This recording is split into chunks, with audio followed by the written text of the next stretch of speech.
সালাম আলাইকুম রহমতুল্লাহ বারাকাতুহু। শেখ সাইদ রহমতুল্লাহ বলছিলাম বরকাত। ইউকে থেকে। বলেন। আমার প্রশ্ন হলো শেখ, এখন আমাদের দেশে প্রায় সকল আলুল হাদিস আলেমদের নিয়ে, বিশেষ করে যারা কোনো দল সংগঠনের সাথে জড়িত না, তাদের আকীদা হুম, মানাজ নিয়ে প্রশ্ন তুলছেন বা তাদেরকে সালাফি মানাজ থেকে বের করে দিচ্ছেন কিছু অনলাইন মুফতি ও ফেসবুক ব্রাদার্সরা। হুম, মানে আমার ব্যক্তিগতভাবে এই 2-4-10টা ভিন্ন ফতোয়ার কারণে কোনো সালাফি আলেমের বিরোধিতা বা মন্তব্য করতে হবে আমার হুম, কখনো আমি মনে করি না।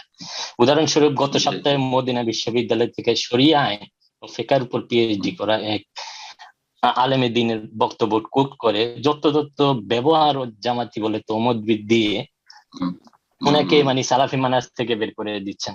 তো এখন আমি চাই হুম, যে হুম, হয়তো এই দিনী ভাইরা আমাদেরকে আকীদা মানা শিখাক, নতুবা হুম, এই এইভাবে কোনো আলেমে দ্বীনকে সালাফি মানাজ থেকে বের করে দেওয়ার অধিকার জি, জি, জি। তাদের কতটুকু আছে, এই ব্যাপারে আপনার দিক নির্দেশনা আশা করছি। জাযাকুমুল্লাহ খাইর। ওয়ালাইকুম আসসালাম। ফেসবুক সোশ্যাল মিডিয়া আজকাল আমাদের মুসলিম ভাই বোনদের জন্য বড় ফিতনার কারণ। দিনের ক্ষেত্রে দুনিয়ার ক্ষেত্রে বড় ফিতনার কারণ। আর বিশেষ করে কিছু যুবক ভাইদের জন্য যারা নতুন নতুন কিছু দিন শিখছে, তাদের কাছে এলমের চাইতে আবেগ বেশি কাজ করছে, তাদের জন্য আরো বড় ফিতনার কারণ।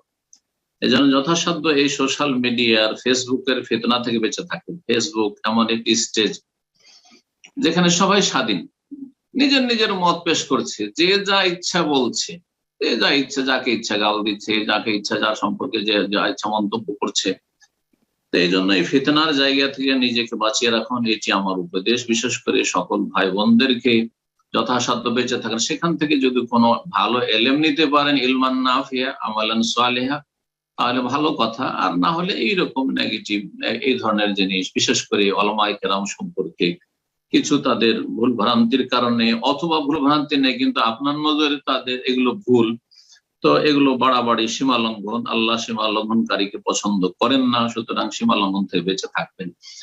এর সাথে সাথে আমাদের আলেম ওলামাদেরকেও সতর্ক হইতে হবে যে আমরা সালাফি দায়ী হওয়া সত্ত্বেও আমরা এমন কোনো কথা না বলি যেটাতে আপনার ইখওয়ানীদের সমর্থন হয়ে যায়, আপনার সৈয়দ কুতুবের সমর্থন হয়ে যায়।